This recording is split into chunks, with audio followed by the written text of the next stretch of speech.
નમસ્કાર વિદ્યાર્થી મિત્રો, સ્વાગત છે તમારી પોતાની યુટ્યુબ ચેનલ જયની શામાં। હું જયની। વિદ્યાર્થી મિત્રો, ધોરણ 8માં લેવાતી NMMS એટલે કે નેશનલ મીન્સ કમ મેરિટ સ્કોલરશિપ યોજનામાં આપણે મોડલ પેપરની શરૂઆત કરી હતી। આપણે મોડલ પેપર 1ની અંદર ભાગ 1 જેની અંદર આપણે મેટ વિભાગના 1 થી 45 સંપૂર્ણ સોલ્યુશન સાથે સરળ સમજૂતી મેળવી હતી। ભાગ 2માં 45 થી 90 પ્રશ્નો અને હમણાં આપણે જોવાનો છે ભાગ નંબર 3 જેની અંદર આપણો વિભાગ છે સેટ વિભાગ। હમણાં સુધી આપણે 90 પ્રશ્નો મેટ વિભાગના કર્યા હતા એટલે કે માનસિક યોગ્યતા કસોટીના કર્યા હતા। હવે આપણે સેટ વિભાગ એટલે કે કહી શકાય શાળાકીય યોગ્યતા કસોટીના કરવાના છે। મિત્રો, તમને માળખું તો ખબર જ હશે, છતાંય કહી દઉં, સેટ વિભાગમાં 3 વિષયો પૂછાય છે। કુલ 90 માર્ક્સનું હોય છે। 30 માર્ક્સ હોય છે વિજ્ઞાન, 30 માર્ક્સ હોય છે સામાજિક વિજ્ઞાન અને 30 માર્ક્સ હોય છે ગણિત। તો ચાલો આપણે વિજ્ઞાનના 30 પ્રશ્નોથી શરૂઆત કરીએ। નંબર 91 જોઈએ। આનો કોર્સ તમારો ધોરણ 7નો ઓછો પણ ધોરણ 8નો વધારે હોય છે। ચાલો તો મેં જે પાછલા વર્ષના પેપર હતા એનું એનાલિસિસ કરીને જે પ્રશ્નો મને યોગ્ય લાગ્યા છે તે પ્રમાણે મોડલ પેપર બનાવ્યું છે। નંબર 91 જોઈએ। આપણા શરીરને જરૂરી ખોરાકના ઘટકોને શું કહેવામાં આવે છે? તો જવાબ આવશે પોષક તત્વો, બરાબર। હવે જે પરપોષી છે એ શું છે? મૃતોપજીવી, પરોપજીવી, આ ત્રણેય ખોરાક લેવાની પદ્ધતિ છે। સાથે સાથે હું થોડું નોલેજ જે આજુબાજુના વિકલ્પોમાંથી પણ આપતી જઈશ। પરપોષી એ છે કે જે સજીવ ખોરાક અન્ય સજીવના આધાર રાખીને મેળવે છે। પરપોષી મૃતોપજીવી કે જે મૃત પદાર્થો પરથી મેળવે છે અને પરોપજીવી એ પણ એ જ છે કે જે બીજા પર આધાર રાખીને પોતાના ખોરાક માટે બીજા પર આધાર રાખે છે। પરોપજીવી અને પરપોષી। અને મૃતોપજીવી એટલે કે જે મૃત પદાર્થો, સડી ગયેલી બ્રેડ હોય કે તેના ઉપર પોતાના ખોરાક માટે આધાર રાખે છે। પણ આપણા શરીરને જે જરૂરી એવા ખોરાકના તત્વો છે એને શું કહેવાય છે? એને કહેવાય છે પોષક તત્વો। ચાલો હવે આપણે આગળ વધીએ। પોષક તત્વોની અંદર શેનો સમાવેશ થાય છે? વિટામિન્સ, ખનિજ ક્ષાર, કાર્બોદિત, બરાબર, પછી ચરબી વગેરે જેવા પોષક તત્વોનો સમાવેશ થાય છે। ચાલો હવે આપણે આગળ વધીએ। નંબર 92 જટિલ ઘટકોનું સરળ સ્વરૂપમાં રૂપાંતરણ થવાની પ્રક્રિયાને શું કહે છે? પાચન કહે છે। આપણું જે પાચન તંત્ર છે એ શું કરે છે? જટિલ ઘટકો એટલે તમે સમજી લો જટિલ પ્રોટીન। તો પ્રોટીનને શું કરે છે? એને સરળ પ્રોટીનમાં રૂપાંતરણ કરે છે। તો તે પ્રક્રિયાને શું કહેવાય છે? પાચન। પાચન દ્વારા જ આ પ્રક્રિયા થાય છે। પ્રકાશ સંશ્લેષણ શું છે? વનસ્પતિ પોતાનું ભોજન બનાવે છે તે। પોષણ એટલે કે આપણે પોષણ મેળવીએ છીએ, પોષક તત્વો મેળવીએ છીએ। બાષ્પીભવન શું છે? વનસ્પતિ એ પોતાનું નકામું ઉત્સર્જિત એવું પાણી જે બાષ્પોત્સર્જન। આ બાષ્પીભવન એટલે પાણીનું વરાળ સ્વરૂપે રૂપાંતરણ થવાની પ્રક્રિયાને બાષ્પીભવન કહે છે। ચાલો આગળ વધીએ। 93 થર્મોમીટરથી શાનું માપન કરી શકાય છે? જવાબ આવશે તાપમાન, બરાબર। તાપમાનનું માપન થર્મોમીટરથી કરવામાં આવે છે। દબાણ તો બેરોમીટર થાય। નંબર 94 નારંગી ખાઓ ત્યારે ખટાશ અનુભવાય છે, જે શાને આભારી છે? તો જવાબ આવશે ઓપ્શન એ એસિડ, કારણ કે નારંગીમાં એસિડ રહેલું હોય છે અને તમે જાણો છો કે એસિડનો ગુણધર્મ છે કે તે ખાટા હોય છે અને બેઝનો ગુણધર્મ છે કે તે તુરા હોય છે। તો નારંગી જે ખાટાશ અનુભવે છે તો તે કોને આભારી છે? એસિડને આભારી છે। આગળ વધીએ। નંબર 95 લોખંડ પર કાટ લાગવો એ કેવા પ્રકારનો ફેરફાર છે? તો જવાબ આવશે ઓપ્શન બી રાસાયણિક ફેરફાર, કારણ કે પછી તેને ઉલટાવી શકાતો નથી અને એની અંદર જે કાટ છે એ કોપર છે, બરાબર। તો એક નવો પદાર્થ પણ ઉત્પન્ન થાય છે। તો તમે જાણો છો કે જે ફેરફારની અંદર નવો પદાર્થ ઉત્પન્ન થતો હોય તે રાસાયણિક ફેરફાર કહી શકાય. બરાબર. તો જવાબ આવી જશે રાસાયણિક. નંબર 6 શ્વાસોશ્વાસ પ્રક્રિયાઓ કઈ ક્રિયાનો ભાગ છે? તો જવાબ આવશે શ્વસન. તમે નામ પરથી જ ઓળખી શકો છો. શ્વાસ લેવો અને પછી તેને છોડવો તો એ શ્વસન છે. બરાબર. હૃદયના નીચેના બે ભાગોને ખાલી જગ્યા તરીકે ઓળખવામાં આવે છે. જવાબ આવશે ઓપ્શન બી ક્ષેપકો. ઉપરના બે ભાગો હોય છે કર્ણકો, ડાબું કર્ણક જમણું કર્ણક. નીચેના બે ભાગો હોય છે ક્ષેપકો, ડાબું ક્ષેપક જમણું ક્ષેપક. આગળ વધીએ. નંબર 98 મૂળ દ્વારા વાનસ્પતિક પ્રજનન દર્શાવતી વનસ્પતિ કઈ છે? તો જવાબ આવશે, અંદર 3 ઓપ્શન આપ્યા છે, વાંધો નહીં, પણ જવાબ આવશે મૂળ દ્વારા પ્રજનન ધરાવતી શક્કરિયા. બટાકું તો તમે જાણો જ છો, એ તો શું કહેવાય, ડાળીઓ દ્વારા એટલે કે શાખા દ્વારા પ્રજનન દર્શાવે છે. નીચેનામાંથી અલગ પડતું પસંદ કરો. આદુ, હળદર અને બટાટું એ ત્રણેયની અંદર જે ડાળીઓ હોય છે એની અંદર જે ખબર નાનું ઉગેલું હોય છે, બટાકા આપણે વધારી રાખીએ તો એ પ્રમાણે તેનું પ્રજનન થાય જ, પરંતુ પાનફૂટીનું જે પાંદડા હોય છે તેની અંદર વિવિધ પાંદડા ઉગીને વાનસ્પતિક પ્રજનન દર્શાવે છે. આથી જવાબ આવશે ઓપ્શન નંબર બી, પાનફૂટી અલગ પડે છે. નંબર 100 નીચે આપેલ પૈકી ઝડપનો મૂળભૂત એકમ કયો છે? મીટર પ્રતિ મિનિટ, કિમી પ્રતિ અવર, કિમી પ્રતિ મિનિટ. આ ત્રણેય છે એકમ, પરંતુ મૂળભૂત એકમ એટલે આપણે એસઆઈ એકમની જો વાત કરીએ તો જવાબ આવશે ઓપ્શન નંબર ડી, મીટર પ્રતિ સેકન્ડ આપણો મૂળભૂત એકમ છે. આગળ વધીએ. વિદ્યુત કોષોમાં કેટલા ધ્રુવો આવેલા હોય છે? જવાબ આવશે વિદ્યુત કોષમાં 2 ધ્રુવો આવેલા હોય છે. બરાબર. ધન ધ્રુવ અને ઋણ ધ્રુવ. નીચેનામાંથી કોણ પ્રકાશની દિશા બદલી શકે છે? તો તમે જાણો છો, કોઈ પણ પડદો છે જેની અંદર પ્રકાશનું પરાવર્તન થાય છે તે પ્રકાશની દિશા બદલી શકે છે. સ્ટીલની પ્લેટમાં પણ થશે પરાવર્તન, પાણીની સપાટી પણ પ્રકાશનું પરાવર્તન કરે છે અને સ્ટીલની ચમચી પણ પ્રકાશનું પરાવર્તન કરે છે. આથી પ્રકાશની દિશા આપેલ તમામ પદાર્થો બદલી શકશે. તમારી સાયકલની ઘંટડીનું ચળકતી સપાટી પર કેવું પ્રતિબિંબ જોવા મળશે? તો તમે તમારી સાયકલની ઘંટડી જોઈ હશે, એકદમ ગોળાકાર હોય છે. એ ગોળીય અરીસા છે અને તે બહિર્ગોળ છે. બરાબર. બહિર્ગોળ અરીસો છે. તો બહિર્ગોળ અરીસા પર તમને કેવું પ્રતિબિંબ મળશે? તો જવાબ આવશે ચત્તુ અને નાનું. આપણા જે સાઇડ ગ્લાસ હોય છે વાહનોના, એ પણ બહિર્ગોળ અરીસા જ હોય છે, જેની અંદર બધું નાનું નાનું દેખાશે. ઘણા મોટા વિસ્તારને નાનકડા સાઇડ ગ્લાસમાં આવરી લેવાશે એટલે નાનું દેખાશે. તમે જોશો સાઇડ ગ્લાસમાં હંમેશા ચત્તુ દેખાય. બરાબર, ઊંધું ના દેખાય. ચોમાસામાં વરસાદના દિવસોમાં મેઘધનુષ્ય ક્યારે અને ક્યાં દેખાય છે? તો મિત્રો અહીંયા ડી ઓપ્શન છે, એક પણ નહીં. બરાબર, એક પણ નહીં, સમજી લેજો.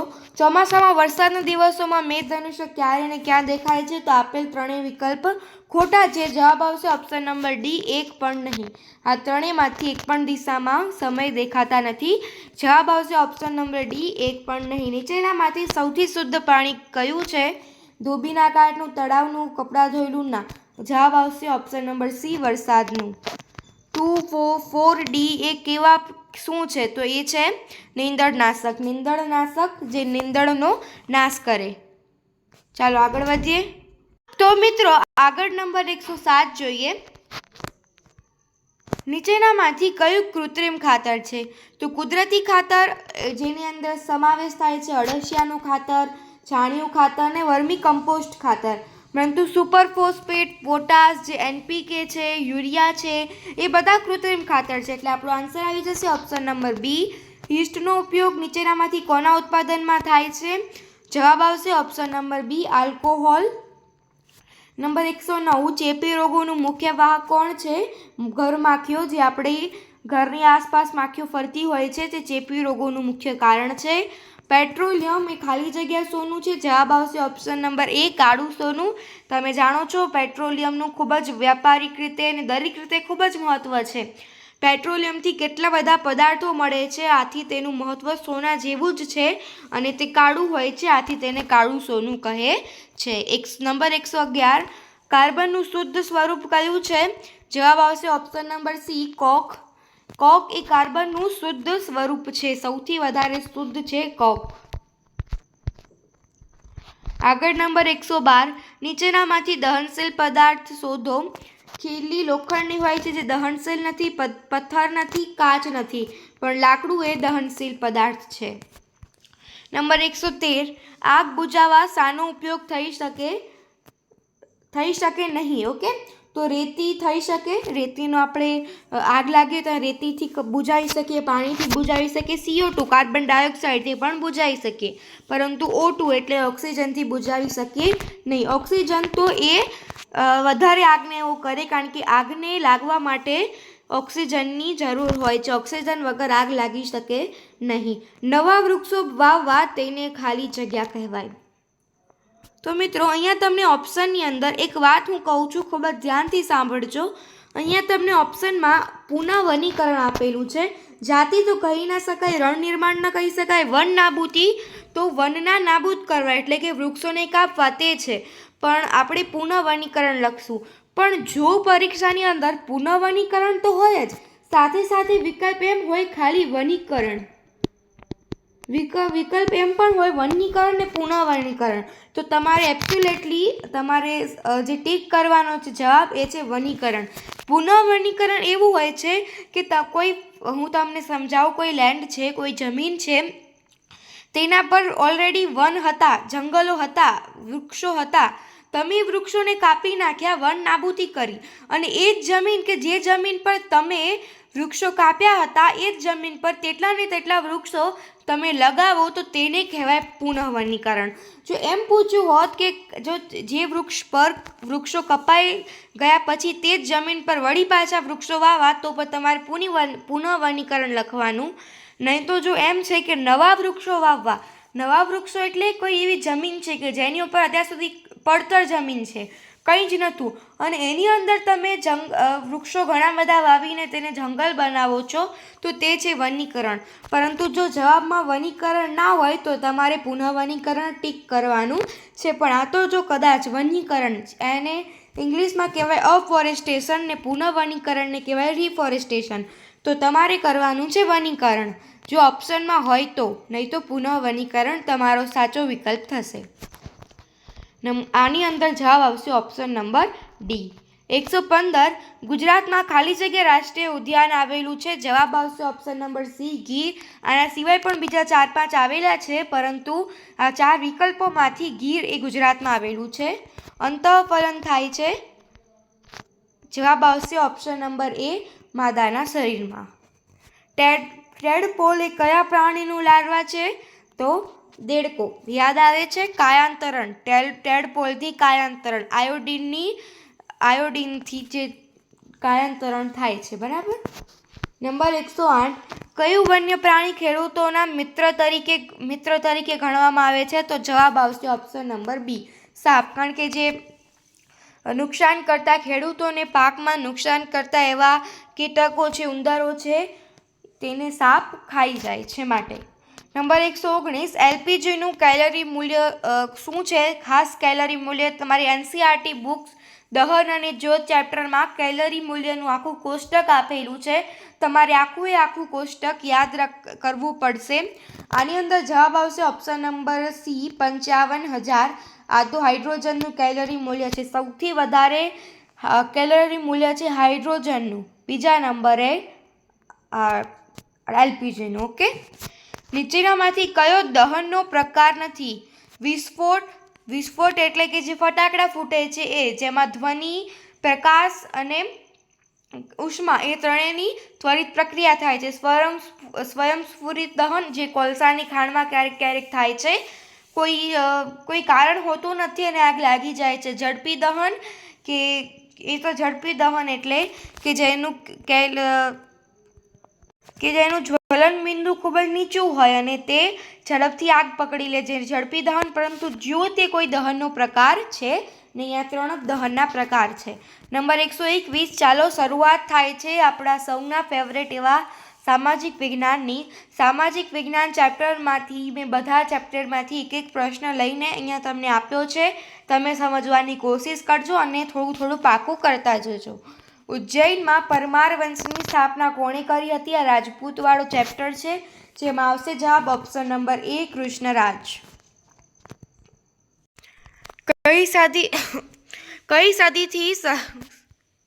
કઈ સદીની શરૂઆતમાં દિલ્હી સલ્તનતની સ્થાપના થઈ? તો અહીંયા ઓપ્શન અલ્ટરનેટ આવી ગયા છે. આ ઓપ્શન છે. પ્રશ્ન એવો હોવો જોઈએ, જો ઓપ્શન સાચા હોય તો પ્રશ્ન એવો હોવો જોઈએ કે ભારતમાં દિલ્હી સલ્તનતની સત્તાનો પાયો કોણે નાખ્યો, એટલે સલ્તનતની સ્થાપના કોણે કરી? તો જવાબ આવી જશે ઓપ્શન નંબર C, શિહાબુદ્દીન ગોરી. પરંતુ અહીંયા છે કઈ સદીની શરૂઆતમાં દિલ્હી સલ્તનતની સ્થાપના કરી? તો ઓપ્શન આ પ્રમાણે આપેલા નથી, પરંતુ જવાબ આવશે 13મી સદી. 13મી સદીની શરૂઆતમાં જે દિલ્હી સલ્તનતની સ્થાપના થઈ હતી. ચાલો આગળ વધીએ. ઓપ્શન અલ્ટરનેટ થઈ ગયા હતા. ભારતમાં મુઘલ સામ્રાજ્યની સ્થાપના કોણે કરી હતી? તો ભારતમાં મુઘલ સામ્રાજ્યની સ્થાપના કરી હતી બાબરે. બાબરે. ચલો આગળ વધીએ. પાષાણને છીણી અને હથોડી વડે કોતરીને આકાર આપવાની કલા એટલે શિલ્પકલા. આન્સર આવશે ઓપ્શન નંબર C, શિલ્પકલા. નંબર 125, ભારતની સંસ્કૃતિનું જતન કરનાર સમૂહે કઈ સંસ્કૃતિનું જતન કરેલું? તો ઋષિ સંસ્કૃતિ, વન સંસ્કૃતિ અને કૃષિ સંસ્કૃતિ, આ ત્રણેયનું જતન કર્યું હતું. આથી જવાબ આવશે ઓપ્શન નંબર D, આપેલ તમામ. ક્રિમિનલ ટ્રાઇબ્સ એક્ટ ક્યારે લાવવામાં આવ્યો હતો? ઈસવીસન 1857માં. Option number A. ભક્તિયુગના સંતો તેના વિરોધી હતા? તો પુખ્ત વયન લગ્ન, વિધવા લગ્ન, ભક્તિના, મૂર્તિ પૂજા અને ક્રિયાકાંડના. જવાબ આવશે ઓપ્શન નંબર D, મૂર્તિ પૂજા અને ક્રિયાકાંડના તેઓ સખ્ત વિરોધી હતા, કારણ કે તેઓ એક ઈશ્વરમાં માનતા હતા કે એક જ ઈશ્વર છે. નંબર 128, ગુજરાતી ભાષાની જનની અપભ્રંશ કહેવામાં આવે છે. અપભ્રંશ ભાષા. 129, ભારતમાં કઈ સદી અનેક રાજકીય ઉથલપાથલવાળી હતી?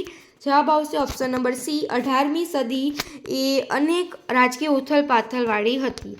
નંબર 130, પૃથ્વી સપાટીના સૌથી ઉપલા સ્તરને શું કહે છે? તો વિદ્યાર્થી મિત્રો, આ તમારું હોમવર્ક છે. તમારે હોમવર્ક કોમેન્ટ સેક્શનમાં આપવાનું છે કે પૃથ્વી સપાટીનો જે સૌથી ઉપલો સ્તર હોય તેને શું કહેવામાં આવે છે. તમારે આનો જવાબ જરૂરથી કોમેન્ટમાં આન્સર આપવાનો છે. નંબર 131, પર્યાવરણ શબ્દ કેટલા શબ્દોથી બનેલો છે? તો 2 શબ્દોથી. નંબર 132, વાતાવરણમાં ઓક્સિજન વાયુનું પ્રમાણ કેટલું છે? જવાબ આવશે ઓપ્શન નંબર D, 20.99. કદાચ જો તમને પરીક્ષામાં 21% આપેલું હોય તો એ ટીક કરી આવજો, કારણ કે 20.99 એ ખૂબ જ નજીકનું માન છે 21%થી, માટે 21% પણ સાચું છે અને 20.99 હોય તો એ જ કરજો. વાવાઝોડાની અસર કયા વિસ્તારમાં વધુ જોવા મળે છે? તો જવાબ આવશે ઓપ્શન નંબર C, સૌરાષ્ટ્રના દરિયા કિનારે વાવાઝોડાની અસર વધુ જોવા મળશે. આગળ નંબર 134, પૃથ્વી પર પીવાલાયક પાણીનો કુલ જથ્થો કેટલો છે? જવાબ આવશે ઓપ્શન નંબર A, 3% કુલ પીવાલાયક પાણીનો જથ્થો છે. એમ તો પૃથ્વી સપાટીનો 71% ભાગ એ પાણી રોકે છે, પરંતુ 71%માંથી 97% પાણી જે મહાસાગરોમાં ખારું પાણી રહેલું છે, જ્યારે ફક્ત 3 પાણી નદી, ભૂમિગત પાણી, ઝરણા વગેરે સ્વરૂપે મીઠું પાણી રહેલું છે જે પીવાલાયક છે. આપણે દરિયાનું પાણી નહીં પી શકીએ. વિશ્વમાં સૌથી વધુ ફિલ્મ બનાવતો દેશ જણાવો. જવાબ આવશે ઓપ્શન નંબર A, ભારત. વિશ્વમાં સૌથી વધુ ફિલ્મ બનાવતો દેશ છે ભારત. તો મિત્રો, આ રીતે આપણા અહીંયા 45 પ્રશ્નો, એટલે કે આ વિડીયોની અંદર આપણે 90થી 135 પ્રશ્નોની ચર્ચા કરી. હવે આગલો આપણો લાસ્ટ ભાગ 4 હશે, મોડલ પેપર 1નો ભાગ 4, જેની અંદર આપણે 135થી 180 એટલે કે આખું પેપર આવતા વિડીયોની અંદર પૂર્ણ કરીશું. તો ફરી મળીશું નવા આવતા વિડીયોની અંદર. જો વિડીયો ગમ્યો હોય તો લાઈક કરો, તમારા મિત્રો સાથે શેર કરો અને જરૂરથી અમારી ચેનલને સબસ્ક્રાઈબ કરો. બાય. અને હોમવર્ક ક્વેશ્ચન કોમેન્ટમાં જરૂરથી કહેજો.